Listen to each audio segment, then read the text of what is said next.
Finally on. Akebono's D37 rotors. 370 Nismo rims. Yep. I'm about to show y'all how we put these on there, the brackets and the proper tools. So stay tuned, baby. Rock with your boy. Today's project, as you can see, we got our old front and back rotors off the 6th gen. We got G37, 08 G37 Akebono brakes. We got the bracket. I'll post the link in the description below where you can go get that. It's specifically for 6th gens, so you can put the brakes onto your car without any problems. The bolts they sent me didn't fit the proper threading, but I was able to find, I had an old 5th gen, so I took these bolts off when I put some coilovers on it. So these bolts are actually these front struts bolts that held the OEM struts on the 5th gen. So if you don't have those lying around, get them for the off chance that if you did order them and it didn't fit, you can just use those. And I'll explain the old washer. But as you can see, there's a major difference in size. Again, the new ones are from for 08 G37 Sports. These are the factory 6th gen. So I'm gonna show you guys what we're about to do. We're gonna put them jokers on, man. Yep. All right, my phone started working and didn't record all the stuff, but you gotta jack your car up, putting on jacks, obviously, on jack stands. What we're doing, since we're taking and changing the whole brake assembly, we're gonna just take the calipers off in one piece. So go behind your knuckle, find the 2 bolts that hold your calipers on, and take those off. For 6th gens, we're looking at a size 22 socket. Impact drill is always easiest. All right, there we go. I'm not gonna take it all the way off right now. What you're gonna want to do is then secure this whole piece. So I'm about to go get me a little rope that I have and just tie it up to this one. All right, so now that we got the caliper off, see it's secured right here. Next is to get the rotor. This one's kind of stuck. So generally, if you're going to remove your rotors and they're stuck, you want to get a little mallet, rubber mallet, and hit it loose. But I'm not keeping these, so I got my Mjolnir.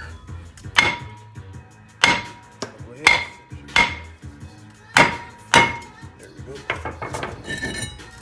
And voila. All right.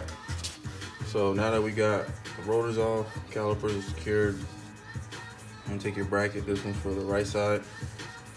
Where the groove is right here, where it goes on the top. It's supposed to look like that. All right. So we're gonna take our bolts.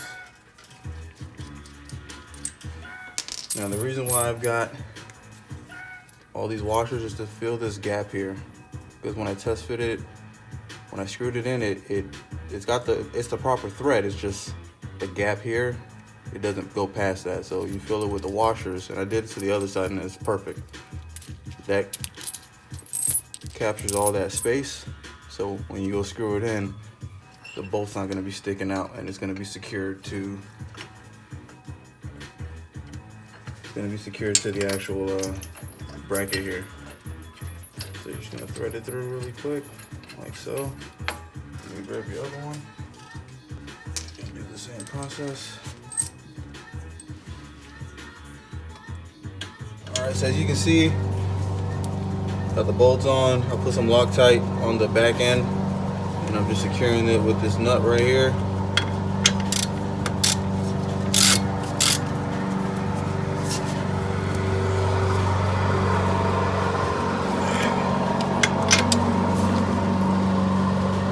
All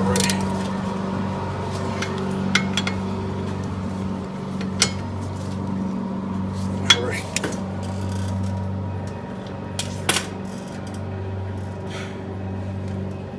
Alright, so next step is we're going to take our rotor, put it on and secure it with some nuts. Alright, so after our rotor's on, we're going to check our caliper, you want to make sure that the bleeder valve is always pointed up. That's how you know that's the proper side. Just gonna slide it on here and just thread the screws on in the back.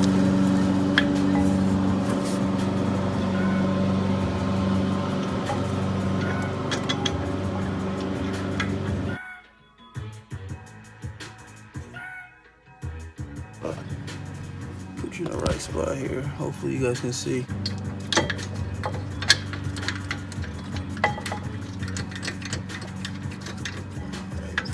Before I go through, should have put some Loctite on it.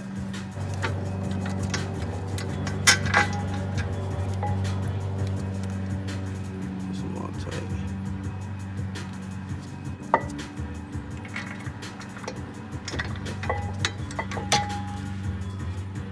Loctite. And thread it back in.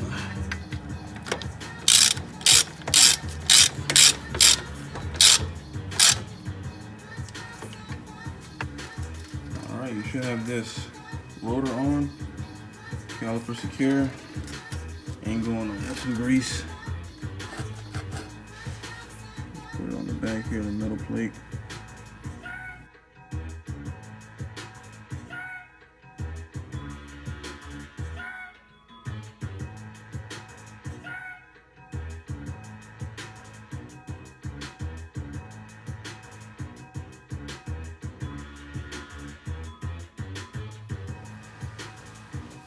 Alright, so I went ahead and slid the disc pads in, brake pads in. And you're gonna grab this cover, put it on like that. Take your pins, remove cotter pin.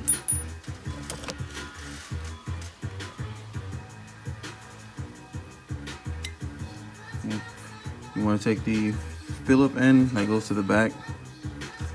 Caliper through the little holes, so you're gonna fish that through.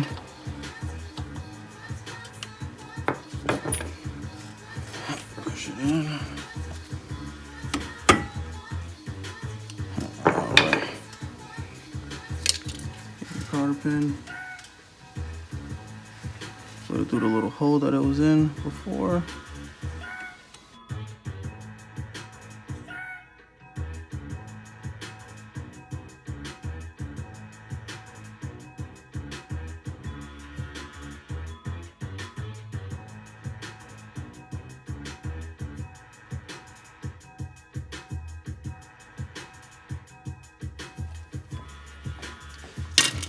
All right, now we're gonna move on to the back. Oh no, we gotta connect the brake line.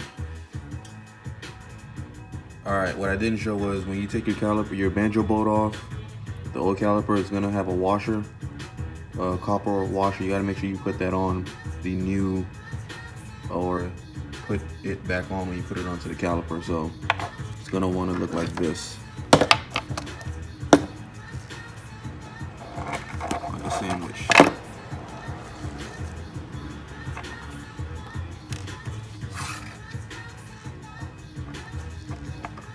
Alright. Then screw into the caliper. Back to the video. Back your caliper. You unscrew the banjo bolt from the caliper right here. Alright. Unscrew that. Take your brake line. Attach it to the new banjo bolt for the Akebono brakes. You just screw it in. And you're done. Hey, for sake of time, I don't want the video to be stupid long. When you put the back calipers on, you're gonna do the same steps as the front. Remove the two bolts that are securing the caliper to the car.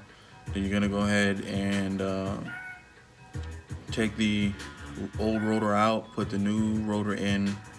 You can kind of skip a step by putting the brake pads into the caliper, grease them up, then put them in, put the securing plate on the back, and then secure it to the car. It's a direct plug and play. You don't need a bracket for it. Then you want to disconnect your brake line, then connect the brake line to the caliper, and pretty much done in the back. Next, we're gonna go ahead and show you guys how I'm gonna bleed the brakes and go from there. Yep.